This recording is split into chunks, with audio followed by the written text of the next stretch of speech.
Good morning, guys. Welcome to my channel Concept Cut. Today's our topic is viral hepatitis. First, we will see the introduction part of the viral hepatitis. Viral hepatitis is a term commonly used for the several clinically similar, yet etiologically and epidemiologically distinct disease. Viral hepatitis में clinically similar होता है, दो disease होता है, hepatitis A and hepatitis B. But वो clinically similar symptoms देते हैं, but aetiologically and epidemiologically वो डिफरेंट डिस्टिंक्ट डिसीज़ है. Hepatitis A and Hepatitis B have recognized a separate entity since early 1940s as a viral hepatitis. Hepatitis A और hepatitis B को separate entity के रूप में early 1940s में viral hepatitis के group में डाला गया. उनको अलग रिकॉग्नाइजेशन मिला as a viral hepatitis. It can be diagnose with the different serological test. ये वायरल हेपेटाइटिस में hepatitis A and hepatitis B के लिए डिफरेंट सीरोलॉजिकल टेस्ट है, जिससे हमें पता चल सकता है कि इनको क्या. First we will see the hepatitis A. Hepatitis A is formally known as infectious hepatitis और एपिडेमिक जॉन्डिस. ये most I M P question next के लिए भी हो सकता है, और any competitive exams like hepatitis A other name are infectious hepatitis or epidemic jaundice. It is an acute infectious disease caused by the hepatitis A virus. ये hepatitis A virus से होने वाली डिसीज़ है.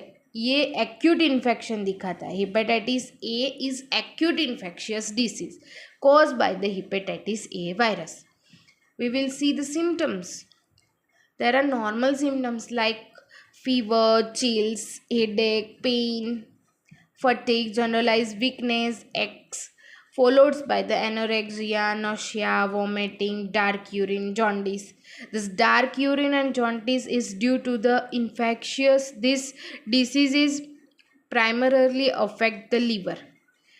लीवर को affect करता है ये virus. Multiply भी लीवर में होता है, इसलिए हमें ये डार्क यूरिन, जॉन्डिस और पेन इन एब्डोमेन ऐसा हमें सिम्टम्स मिलता है, जिससे हम रूल आउट कर सकते हैं कि ये कोई ऐसी हेपेटाइटिस वायरल हेपेटाइटिस डिसीज़ भी हो सकती है. इसकी एपिडेमियोलॉजी हम देखेंगे. उसमें first agent factor is hepatitis A virus HAV. आगे हम देखेंगे तो सब में शॉर्ट फॉर्म आएगा HAV means hepatitis A virus. ये हेपेटाइटिस ए वायरस एंटेरोवायरस ग्रुप का और पिकोरनाविरिडिए फैमिली का वायरस है. इसका ग्रुप है एंटेरोवायरस वायरस एंड इसकी फैमिली है पिकोरनाविरिडिए.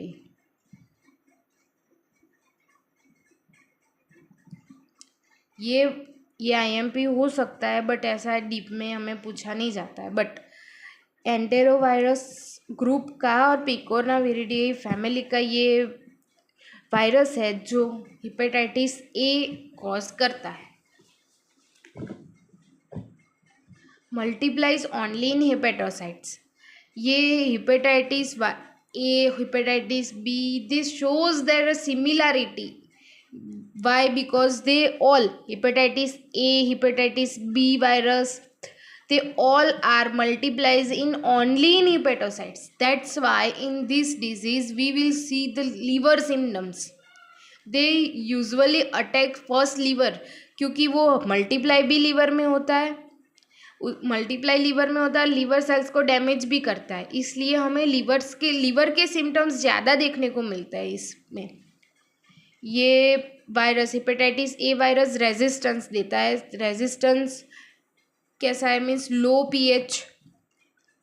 पीएच हीट एंड केमिकल से ये रेजिस्टेंट, ये मीन्स हम वो रेजिस्टेंस है, लो पीएच में भी वो जिंदा रह सकता है, हीट में भी वो रह सकता है बट सर्टेन एक्सटेंट तक ही, बट वो और केमिकल में भी it has been survive 10 weeks, 10 weeks in well water. Well water means जो पानी पड़ा हुआ है, जो पानी वो बारिश के टाइम पे पानी जमा हो जाता है, और वेल वाटर्स मीन्स कुएं के पानी में भी हमें ये देखने को मिलता है। इसलिए हमें ये not affected by the chlorination, chlorination से ये वायरस अफेक्ट नहीं होता है। इसलिए हमें the very common method boiling method of for 5 minutes और अल्ट्रावायोलेट रेज से भी ये इनएक्टिवेटेड होता है।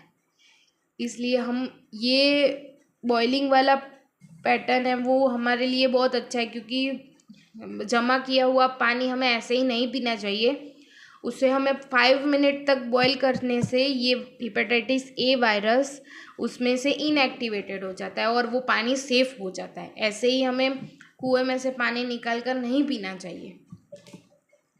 Reservoir of infections means patient जो आगे इन्फेक्शन को स्प्रेड करता है उसको रिजर्वियर ऑफ इन्फेक्शन कहते हैं।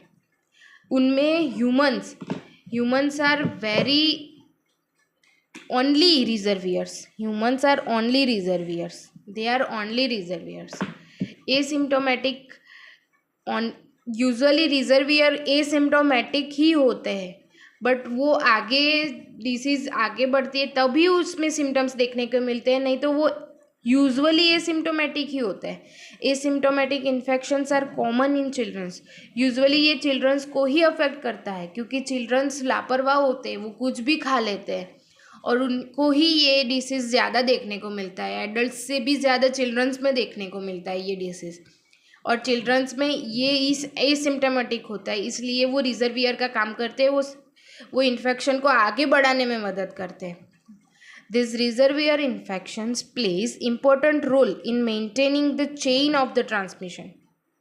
ये reservoir chain of the transmission को मेंटेन रखते हैं, उसको आगे बढ़ाते हैं, but no evidence of chronic carrier in this hepatitis A में क्रोनिक कैरियर देखने को नहीं मिलता है, क्योंकि ये एक्यूट डिसीज़ है, इसलिए इसको वायरल हेपेटाइटिस के इसमें जोड़ा गया है। ये एक्यूट इन्फेक्शन ही करता है, इसलिए इसका कोई क्रोनिक कैरियर नहीं देखने को मिलता है।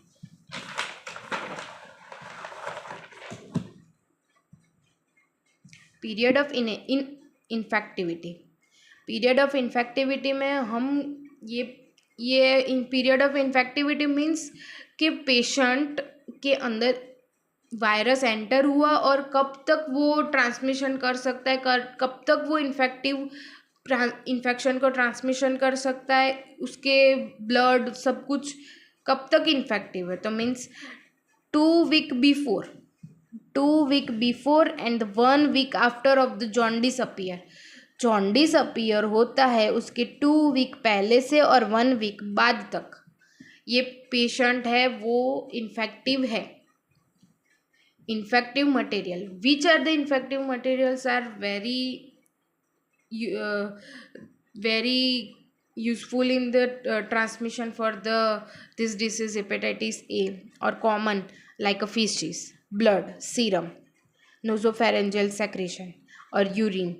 Other fluids are infective during the viremia stage. What is meaning of viremia stage? Viremia stage is this stage when the virus is actively multiplication करता है ब्लड में और whatever the part. Stage of viraemia means virus actively अपना replication कर रहा है, और वो वायरेमिया स्टेज एसिम्टोमेटिक भी हो सकता है और सिम्टोमेटिक भी हो सकता है। जितनी वायरस की इंटेंसिटी ग्रो करने की वैसे हमें सिम्टम्स देखने को मिलते हैं। मोस्टली एसिम्टोमेटिक ही होता है, बट वायरेमिया स्टेज में जो फ्लूइड होता है वो इन्फेक्टिव होता है। नोजोफेरेंजियल सेक्रेशन, इसमें सलाइवा भी आ सकता है क्योंकि इन्फेक्टिव है वो वायरस। तो whatever the part whole body में कहाँ से भी सिक्रेशन में हो सकता है वायरेमिया स्टेज में। Virus excretion, 2 week before and 2 week after the onset of the jaundice. Jaundice हमें अपीयर होता है उसके 2 वीक पहले और 2 वीक बाद तक एक्सक्रीशन होता है वायरस का. कैसे? Faeces, blood, serum, other fluids, nasopharyngeal secretions, urine, ऐसे हम इसमें एक्सक्रीशन होता है. जॉन्डिस अपीयर होता है उसके 2 वीक पहले से और 2 वीक बाद तक उसमें हमें एक्सक्रीशन देखने को मिलता है. If we done a laboratory investigations that jaundice appear होता है उसके 2 वीक पहले का भी certainly accidentally we found in the laboratory test, तो उसमें हमें पता चल जाता है. और 2 वीक बाद तक हमें वायरस एक्सक्रीशन ब्लड, यूरिन ऐसे में देखने को मिलता है. Host factors. What are the host factors? First, in the age, more frequents in childrens than adults. मैंने आगे भी बोला चिल्ड्रंस में ज़्यादा देखने को मिलता है, एडल्ट्स में कम देखने को मिलता है. All age of the people be infected if they susceptible. Old peoples में हमें if they are not having the sufficient immunity और दे आर जिसकी भी इम्यूनिटी कम होगी वो ज़्यादा ससेप्टिबल होगा इन्फेक्शन से. वो तो नॉर्मल बात है कि जिसकी इम्यूनिटी कम होगी वो ज़्यादा होगा susceptible for this infection. Clinically severity with increase is the age. Old people में हमें ज़्यादा लो इम्यूनिटी देखने को मिलती है तो वो ज़्यादा ससेप्टिबल होते हैं दिस इन्फेक्शन से. और जैसे जैसे तुम्हारी उम्र बढ़ती जाती है वैसे वैसे this severity of this disease is increasing.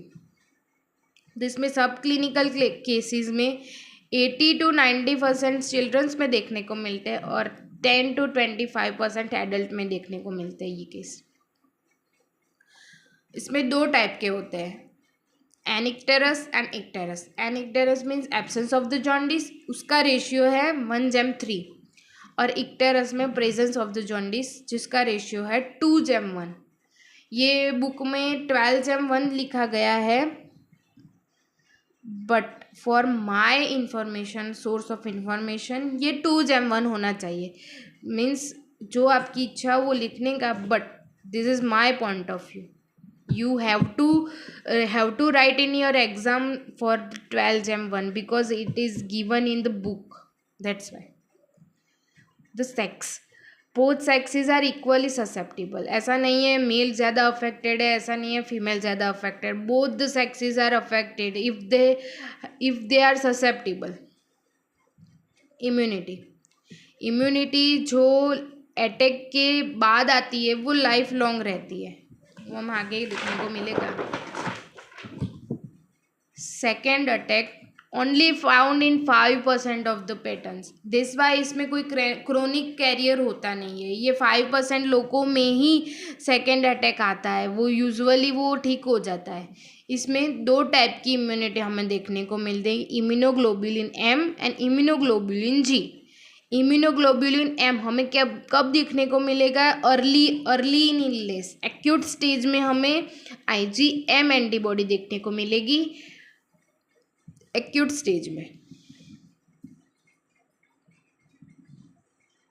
Stage में हमें ये IgM एंटीबॉडी देखने को मिलेंगी. वो 90 डेज तक ही परसिस्ट करती है. इसका प्रोटेक्शन हमारी बॉडी को 90 डेज तक ही होता है. और IgG एंटीबॉडी हमें स्लोली देखने को मिलती है पर परसिस्ट फॉर मैनी ईयर्स. ये लेट रिकवरी स्टेज में देखने को मिलती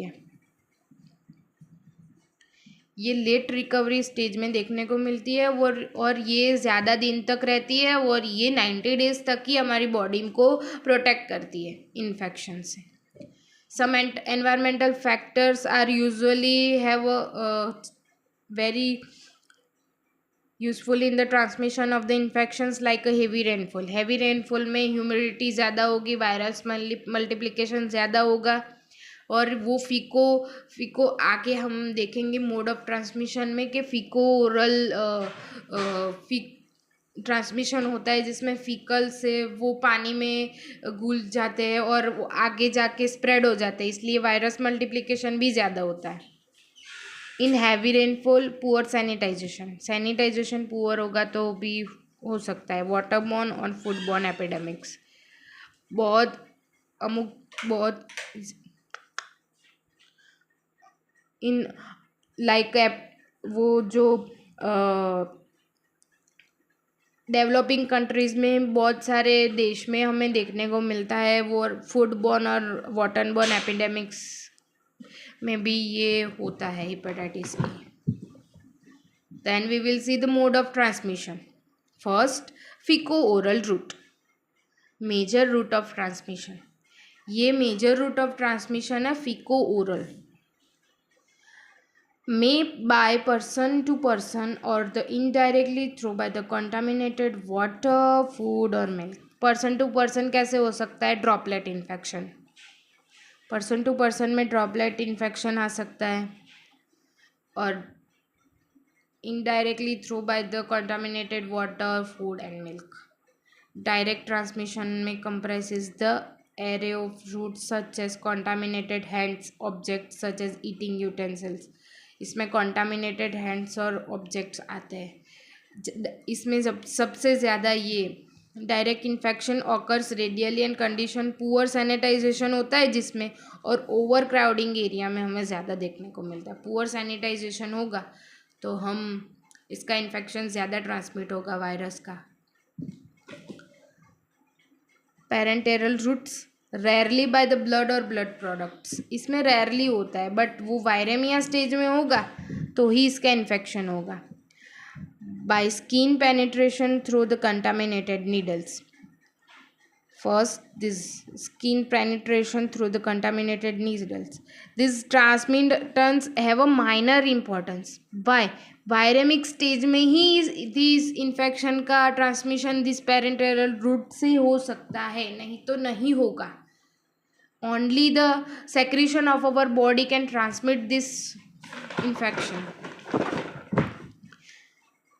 This is sexual transmission mainly occurs among homosexual men because the oro-anal contact। ये homosexual मेंस में ज़्यादा सेक्सुअल ट्रांसमिशन देखने को मिलता है due to the oro-anal contact। Incubation period usually 10 to 15 days होता है, बट एवरेज हम निकाले तो 14 से 28 days, 14 to 28 days is average incubation period। In this we will see the clinical symptoms। Usually childrens में एसिम्टोमेटिक ही होता है, वो रिजर्वियर ऑफ द इन्फेक्शन होते हैं, उसमें एसिम्टोमेटिक ही देखने को मिलता है। जब बहुत ज़्यादा आगे बढ़ गया होता है स्टेज, तभी हमें स्लाइट सिम्टम्स देखने को मिलते हैं, like nausea, vomiting, anorexia and mild fever. This is the stage 1। Acute stage में हमें nausea, vomiting, anorexia and mild fever. Prodrome means acute. And then we will see the second stage, icteric phase. जब virus liver को ज़्यादा affect करता है, liver के sales को destroy करता है, लीवर पैथोलॉजी को करता है, इसमें डार्क यूरिन देखने को मिलेगा क्योंकि लीवर एंजाइम्स ज़्यादा सेक्रेशन होगा। Skin and eyes becomes yellow if it is icterus. 2 type के थे, हमने आके भी देखा, एक एनिक्टेरिस एंड इक्टेरिस। इफ़ इक्टेरिस होगा तो स्किन और आइज में हमें येलो कलर डिस्कलरेशन देखने को मिलेंगी और ईचिंग होगी। Then we will see the diagnosis, how to diagnose this hepatitis A. उसमें हम पहले लीवर फंक्शन टेस्ट करेंगे। लीवर फंक्शन टेस्ट करना बहुत ज़रूरी है क्योंकि ये वायरस लीवर में ही मल्टीप्लाई होता है। Then we will, for the liver function test, we will find the elevated ALT and AST. What is ALT and AST? ALT means alanine aminotransferase and AST means aspartate aminotransferase. There is 2 secretions or 2 markers of the liver shows the primary measures for liver health। liver की health हमें पता चलती है ALT और AST। In hepatitis A, ALT और AST का level increase हुआ देखने को मिलता है। हमें वो एक मार्कर मिलता है कि ALT और AST इंक्रीज है तो लीवर में कुछ हो सकता है, लीवर का इन्फेक्शन हो सकता है। एबनॉर्मल लीवर फंक्शन के कुछ टेस्ट होते हैं, उसमें सीरम एलेनिन देखने को मिलता है, amino transferase ALT and bilirubin का मेजरमेंट हमें करना होता है, जिससे हमें एबनॉर्मल लीवर फंक्शंस पता चलते हैं। स्पेसिफिक लेबोरेटरी डायग्नोसिस में हमें first hepatitis A virus particles demonstrated in faeces, bile and blood, ये हमें सेक्रीशंस में हमें मिलता है। HAV means hepatitis A virus देखने को मिलता है किस में, biles, faeces, biles and blood में। Hepatitis A virus detected in stool 2 week before and 2 week after prior to onset of the jaundice. वो हमने आगे भी देखा कि वो 2 week before and 2 week after jaundice appear होता है, उससे 2 वीक बिफोर, 2 वीक आगे और 2 वीक बाद तक हमें देखने को मिलता है। हम इस डायग्नोस्टिक टेस्ट में हम IgM डिटेक्शन भी कर सकते हैं। IgM डिटेक्ट होगा तो हमें पता चलेगा कि ये एक्यूट फेज में है। अभी डिसीज एक्यूट फेज में हेपेटाइटिस ए, और IgG एंटीबॉडी देखने को मिलेगा, मीन्स वो लेट स्टेज में, वो रिकवरी स्टेज में है। इसमें ये IgG और इम्यूनोग्लोबुलिन्स डिटेक्ट करने के लिए एलिजा मेथड का मेजरिंग एंटीबॉडीज़ को एंटीबॉडी मेजरिंग में ELISA method, enzyme linked immunosorbent acid. ये चार्ट बहुत इम्पॉर्टेंट है। इसमें हमें पता चलता है कि कब बॉडी में कौन सी एंटीबॉडी, मीन्स IgM एंटीबॉडी कब अपीयर हुई, IgG एंटीबॉडी कब अपीयर हुई, हमें पता चलता है। ये एक्स एक्सिस है, इसमें हमें week after exposure this week दिए गए हुए हैं, और ये वाई एक्सिस है। वाई एक्सिस में हमें रिलेटिव कॉन्सेंट्रेशन दिया गया है, जिससे हमें पता चलेगा कब कितनी एंटीबॉडी सेक्रेट होती है। फर्स्ट लेवल ऑफ डिटेक्शन में हमें देखने को मिलेगा सिम्टम्स में हमें देखिए ये यहाँ से यहाँ तक है, मीन्स 4th वीक से 6.5 मीन्स 7th वीक तक सिम्टम्स अपीयर होते हैं। 4th वीक से this line gives in 4th week से हमें 6.5 मीन्स 6 और 8 के बीच में, मीन्स 7th वीक तक हमें सिम्टम्स देखने को मिलते हैं। अमाइनो ट्रांसफरेज एलिवेटेड हमें कब मिलता है, EST and ELT means amino transferase, ये हमें एलिवेटेड कब दिखता है, 3rd मीन्स 2 और 4 के बीच में से 3rd, और 8 और 10 के बीच में से 9 मीन्स 3rd और 9th वीक तक हमें अमाइनो ट्रांसफरेज इंक्रीज मिलता है। If this infection goes in recovery phase, that's why the amino transferase level being settled down goes in their normal range, but it's 3 और 9 वीक में से हमें 9 week तक हमें ये एलिवेटेड दिखेगा। लास्ट वायरस एंड फीसिस में वायरस हमें कब डिटेक्ट होगा, कब 2 to 4 वीक के बीच में हमें वायरस फीसिस में डिटेक्ट होगा। उसके बाद में ब्लड में एंटर होगा, ब्लड और अदर सीरोलॉजिकल फ्लूइड्स में हमें देखने को मिलेगा, बट फीसिस में हमें डिटेक्ट कब होगा, 2 to 4 वीक तक हमें फीसिस में डिटेक्ट होगा। बाद में हम आएंगे दिस एंटीबॉडीज़ में। एंटीबॉडी IgM एंटीबॉडी पहले होती है, पहले सेक्रेट होती है, इन एक्यूट फेज में सेक्रेशन होता है इसका, इसलिए, और सेकेंड स्टेज से ये एलिवेट होती है और ये 12th वीक में मीन्स डिमोलिश हो जाती है, बट जो IgG एंटीबॉडी है परसिस्ट फॉर लाइफ टाइम, ये लाइफ टाइम तक परसिस्ट करती है हमारी बॉडी में, और हमारी बॉडी को वो हेपेटाइटिस ए वायरस के एक्सपोजर से सपोर्ट करती है और बचाती है। This chart shows the immunological and biologic event associated with the human infection. Outcome of infection क्या होता है? इसमें सब क्लिनिकल इन्फेक्शन 80 to 90% चिल्ड्रंस में देखने को मिलते हैं और 10 to 20% एडल्ट होता है। ओनली एडल्ट्स में कम होता है, चिल्ड्रंस में ज़्यादा होता है। इक्टेरिक डिसीज मीन्स जॉन्डिस प्रेजेंट है, डिसीज़ में जॉन्डिस प्रेजेंट है, तो वो 5 to 20% चिल्ड्रंस में होता है और 75 to 90% एडल्ट में जॉन्डिस 75 to 90% प्रेजेंट होता ही है। बट चिल्ड्रंस वो यूजुअली एसिम्प्टोमेटिक होते हैं, तो हमें पता नहीं चलता है कि वो इन्फेक्टेड है या नहीं है। बट एडल्ट्स में तो 75 to 90% जॉन्डिस प्रेजेंट होता ही है। कंप्लीट रिकवरी हमें दोनों में देखने को मिलती है 90, क्योंकि ये डिसीज़ क्योरेबल है, इसकी ट्रीटमेंट भी है, वैक्सीन्स भी है, इसलिए 98% से ज़्यादा सक्सेसफुल रेट है इसका। एडल्ट्स में ही 98% से ज़्यादा सक्सेसफुल रेट है। Chronic disease, no chronicity, chronic carrier भी नहीं देखने को मिलता और ये क्रोनिक डिसीज़ भी नहीं है। मोर्टालिटी रेट चिल्ड्रंस, और ये बहुत ज़्यादा नहीं है मोर्टालिटी रेट, 0.1% और 0.3 to 2.1% से ज़्यादा मोर्टालिटी रेट नहीं है। चिल्ड्रंस में 0.1% है और एडल्ट्स में 0.3 to 2.1% है। बाद में आएंगे हम ट्रीटमेंट पे। ट्रीटमेंट इस 2 टाइप की हम ट्रीटमेंट कर सकते हैं। First we will give the supportive care and the preventive treatments. Treatment of hepatitis A is divided into 2 parts. First is supportive care and second is preventive care. First we will see the supportive care. Supportive care में हम क्या कर सकते हैं? तो primary treatment हम patient को कहेंगे रेस्ट करो, stay hydrate and eating balance diet. Nutrition का बैलेंस करेंगे, उसमें डाइट में उनको न्यूट्रिशन और विटामिन्स मिनरल्स मिले, ऐसा हम करेंगे। अल्कोहल और अननेसेसरी मेडिकेशन को हमें अवॉइड करना है, क्योंकि ये लीवर को ज़्यादा अफेक्ट करेगा। अल्कोहल मेनली लीवर को अफेक्ट करता है और अननेसेसरी मेडिकेशन लाइक पैरासीटामोल और any analgesic drugs are usually attack in liver cells. That's why हमें लीवर को अननेसेसरी मेडिकेशन और अल्कोहल से प्रिवेंट करना है। ये डिसीज़ हुई है तब तक।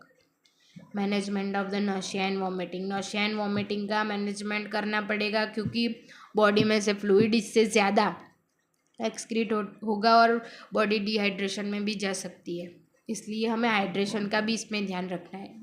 Because why Nashiya and vomiting को भी प्रिवेंट करना है, जिससे हम बॉडी में से ज़्यादा फ्लूइड लॉस कम कर सके। The second line of treatment is preventive.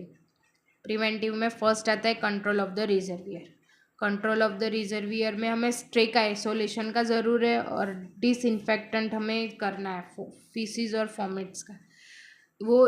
ये बहुत डिफ़िकल्ट मेथड है, because faecal shedding of the virus incubation period में होता है, इसलिए हमें वो गांव में पहले, अभी तो सबके घरों में और ज़्यादातर गांव में शौचालय की सुविधा है, बट पहले नहीं थी, तो ये डिसीज़ होने का चांस ज़्यादा था। इसलिए जिसको भी हुआ है इसको स्ट्रिक्ट आइसोलेशन में रखना है और डिसइंफेक्टेंट का यूज़ करना है फीसिस एंड फॉमिट्स का। ये बहुत कॉन्टामिनेटेड होता है, इसलिए। The second part is control of the transmission. Transmission को हमें कंट्रोल करना है कैसे? Like simple measures of hygiene, hand washing before and eating after toilet. हमें खाने से पहले और टॉयलेट के बाद भी हम